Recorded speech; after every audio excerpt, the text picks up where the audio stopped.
Hello viewers, இன்னைக்கான அரசியல் அப்டேட்டில் நம்ம ரொம்ப முக்கியமான ஒரு தகவலை பற்றி பார்க்க போகிறோம். ஏன்னா ரொம்பவே ஒரு ஹாட் டாப்பிக்காக சமூக வலைத்தளங்களில் இது அதி தீவிரமாக முதலமைச்சர் விஜய் மேலே ஒரு மிகப்பெரிய குற்றச்சாட்டை சுமத்தி பேசிகிட்டு இருக்காங்க அப்படின்னே சொல்லலாம். ஏன் அப்படின்னு பார்த்தீங்கன்னா, நேற்றைய தினம் பார்த்தீங்க அப்படின்னா தாவேக தலைவர் விஜய் அவர்கள் முதலமைச்சராக பதவி ஏற்றிருந்த நிலையில் இன்னைக்கு பார்த்தீங்க அப்படின்னா முதல் சட்டசபை கூடக்கூடிய பட்சத்தில் இன்னைக்கு சில எம்எல்ஏக்கள் பதவிகளை ஏற்றிருந்தாங்க.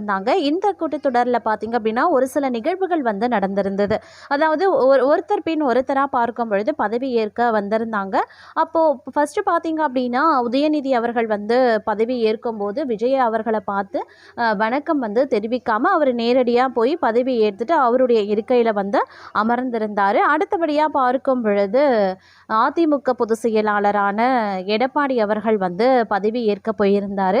அப்போ என்ன நடந்தது அப்படின்னா அவர் வணக்கம் வைத்ததாகவும் விஜய் அவர்கள் அவருக்கு வணக்கம் வைக்காமல் அவரை அவமதித்ததாக பலரும் பார்த்தீங்க அப்படின்னா முதலமைச்சராக பதவியேற்றிருக்கக்கூடிய விஜய் அவர்களை ஒரு கடுமையாக விமர்சனம் பண்ணிட்டு கண்டனத்தை தெரிவித்து வந்திருக்காங்க. உண்மையிலே அங்கே என்ன நடந்தது, எடப்பாடி அவர்கள் யாருக்கு வணக்கம் வைத்தாங்க, அதற்கு விஜய் அவர்களுடைய ரியாக்ஷன் எவ்வாறாக இருந்தது, இந்த விஷயத்தில் அங்கே என்னதான் நடந்தது அப்படிங்கிறத பற்றின ஒரு விரிவான தகவலை தான், இதனுடைய பின்னணியை தான் நாம் இன்னைக்கு பதிவில் பார்க்க போகிறோம். ஸோ இந்த பதிவு உங்களுக்கு மிக பயனுள்ள விகிதத்தில் இருக்கும்.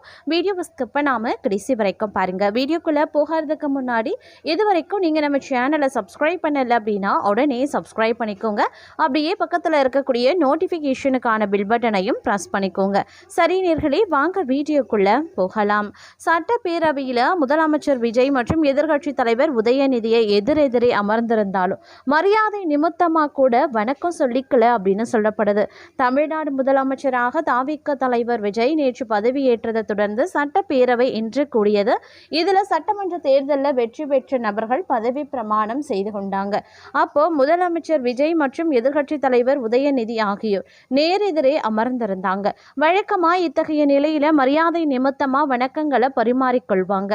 ஆனா விஜய் மற்றும் உதயநிதி இடையே அத்தகைய நிகழ்வுகள் எதுவுமே ஏற்படல.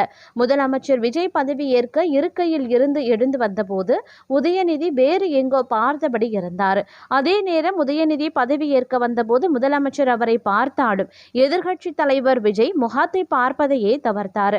ஒட்டுமொத்த சட்டப்பேரவையும் வழக்கத்திற்கு மாறாக அமைதியாகவும் இறுக்கமாகவும் இருந்தது அப்படின்னே சொல்லலாம். அப்போ திமுக பிரிவில் இருந்த முன்னாள் முதலமைச்சர் ஓ பன்னீர்செல்வம் பதவி பிரமாணம் செய்து கொள்ள எழுந்து வந்தார்.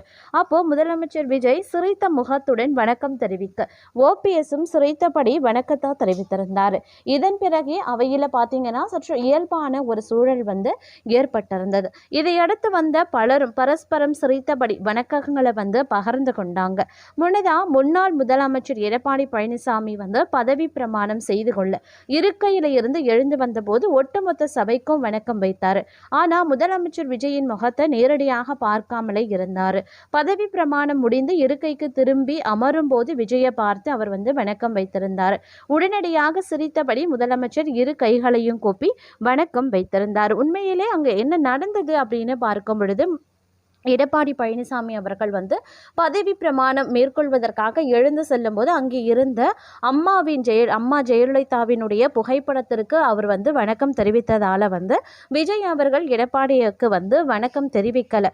இது பார்த்தீங்க அப்படின்னா அவர் வணக்கம் வச்சும் இவர் வணக்கம் வைக்கல அப்படின்ற மாதிரியான ஒரு சூழலை ஏற்படுத்தி இருக்கிறது. ஆனால் அங்கே நடந்த விஷயம் என்ன அப்படின்னு பார்த்தீங்கன்னா, உண்மையிலேயே அவர் பதவி பிரமாணம் எடுத்துக்கொள்வதற்காக எழுந்து வரும் பொழுது அவர் முதலாக அவர் வணக்கம் வைத்தது, அதாவது அதிமுக பொதுச் செயலாளர் எடப்பாடி பழனிசாமி அவர்கள் சட்டசபையில் இருந்த அம்மா என்கிற ஜெயலலிதா அவர்களினுடைய புகைப்படத்தை பார்த்து வணக்கம் வைத்தார். அதற்கு பிறகு பதவி பிரமாணத்தை ஏற்றுக்கொண்டு திரும்ப வரும் பொழுது அவருடைய இருக்கையில் அமரும்போது அனைவருக்குமே வணக்கத்தை வைத்தார். அதற்கு பிறகு பார்த்தீங்கன்னா முதலமைச்சர் விஜய்க்கு அவர் வணக்கம் வைக்கும்போது முதலமைச்சர் விஜயும் திரும்பவும் அவருக்கு மரியாதை நிமித்தமாக வணக்கங்களை வைத்திருந்தார். வைத்திருந்தார். இதற்கு பிறகு பார்த்தீங்க அப்படின்னா ஓபிஎஸ் வந்து பதவி பிரமாணத்தை வந்து ஏற்றுக்கொண்டார்.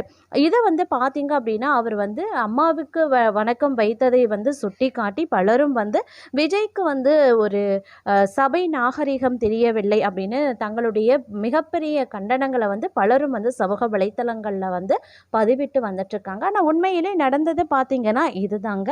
பலரும் பார்க்கும் பொழுது அவருக்கு வந்து வணக்கங்களை வைத்திருக்கும் போது அவரும் மரியாதை நிமித்தமாக வணக்கங்களை வந்து வைத்தே இருந்தார் அப்படின்னே கூட சொல்லலாம். அது மட்டும் இல்லாமல் இதை அடுத்து பார்க்கும்போது தமிழகத்தினுடைய 17வது சட்டசபை வந்து பரபரப்பான அரசியல் கட்சிகளுக்கு சாட்சியாகவே அமைஞ்சது அப்படின்னு தான் சொல்லணும். ஏன்னா சமீபத்தில் நடைபெற்ற சட்டசபை தேர்தலில் தாவேகா வந்து 108 இடங்களில் வெற்றி பெற்று தனிபெரும் கட்சியாக உருவெடுத்த நிலையில் காங்கிரஸ் உள்ளிட்ட கூட்டணி கட்சிகளின் ஆதரவுடன் புதிய அரசு பொறுப்பேற்றிருந்தது. நேற்று நடைபெற்ற இந்த பதவியேற்பு விழாவில் விஜய் பார்த்தீங்க அப்படின்னா முதலமைச்சராக பதவியேற்றிருந்தார். அவருடன் மேலும் 9 அமைச்சர்களும் பதவியேற்றிருந்தாங்க. இதையடுத்து இன்று காலை சட்டசபை கூட்டம் துவங்கிய போது முதலமைச்சர் விஜய் கோட் சூட் அணிந்து அவைக்கு வந்திருந்தார். அவர் முதல் வரிசை இருக்கையில் அமர்ந்திருந்தார். அவருக்கு அருகில் அமைச்சர்கள் ஆனந்த், ஆதவ் அர்ஜுனா, அருண்ராஜ், செங்கோட்டையன் உள்ளிட்டோரும் அமர்ந்திருந்தாங்க. முதலமைச்சருக்கு நேர் எதிராக திமுக எம்எல்ஏ உதயநிதி ஸ்டாலின் மற்றும் எதிர்க்கட்சி உறுப்பினர்கள் அமர்ந்தது அரசியல் கவனத்தை ஈர்த்தது. அவையில் அதிகம் பேசப்பட்ட தருணமாக விஜய் மற்றும் உதயநிதி இடையேயான குளிர்ந்த அணுகுமுறை மாறியது. முதலமைச்சர் விஜய் எம்எல்ஏவாக பதவியேற்க வந்தபோது உதயநிதி முகத்தை திருப்பிக் கொண்டதாக சொல்லப்படுது. அதே மாதிரி உதயநிதி பதவியேற்க எழுந்தபோது விஜயும் எந்த எதிர்வினையும் காட்டாமலே இருந்தார். இருவரும் ஒருவருக்கொருவர் வணக்கம் தெரிவிக்காத சம்பவம் சமூக வலைதளங்களில் வேகமாகவே பரவி வந்துட்டு இருக்கு. தற்காலிக சபாநாயகராக பொறுப்பேற்ற கருப்பையா நிரந்தர சபாநாயகர் தேர்வு செய்யப்பட்ட பிறகே உறுப்பினர்களுக்கான நிரந்தர இருக்கை ஒதுக்கீடு முடிவு செய்யப்படும் அப்படின்னு அறிவித்திருந்தாங்க. தொடர்ந்து முதலமைச்சர் விஜய் உறுதிமொழி ஏற்று எம்எல்ஏவாக பதவியேற்றார். பின்னர் அமைச்சர்கள் மற்றும் உறுப்பினர்கள் பதவியேற்றனர். உதயநிதி, பழனிசாமி, பன்னீர்செல்வம் உள்ளிட்ட தலைவர்களும் அடுத்தடுத்து பதவியேற்று கொண்டாங்க. நாளை நிரந்தர சபாநாயகர் மற்றும் துணை சபாநாயகர் தேர்தல் நடைபெற இருக்கிறது. அதன் பிறகு புதிய அரசு பெரும்பான்மையை நிரூபிக்கும் நம்பிக்கை வாக்கெடுப்பு நடத்தும் அப்படின்னு அரசியல் வட்டாரங்களில் தகவல்கள் வெளியாகியிருக்கிறது. தமிழகத்தின் 17வது சட்டசபை என்று பரபரப்பான அரசியல் கட்சிகளுக்கு சாட்சியாகவே அமைந்தது அப்படின்னே சொல்லலாம். சமீபத்தில் நடைபெற்ற சட்டசபை தேர்தலில் தாவேகா 108 இடங்களில் வெற்றி பெற்று தனிபெரும் கட்சியாக உருவெடுத்த நிலையில் காங்கிரஸ் உள்ளிட்ட கூட்டணி கட்சிகளின் ஆதரவுடன் புதிய அரசு பொறுப்பேற்றிருக்கிறது. நேற்று நடைபெற்ற பதவியேற்பு விழாவில் விஜய் முதலமைச்சராக பதவியேற்றார். அவருடன் 9 அமைச்சர்களும் பதவியேற்று கொண்டனர் அப்படிங்கிறதும் குறிப்பிடக்கூடிய ஒரு விஷயமாகவே பார்க்கப்பட்டு வருகிறதுங்க.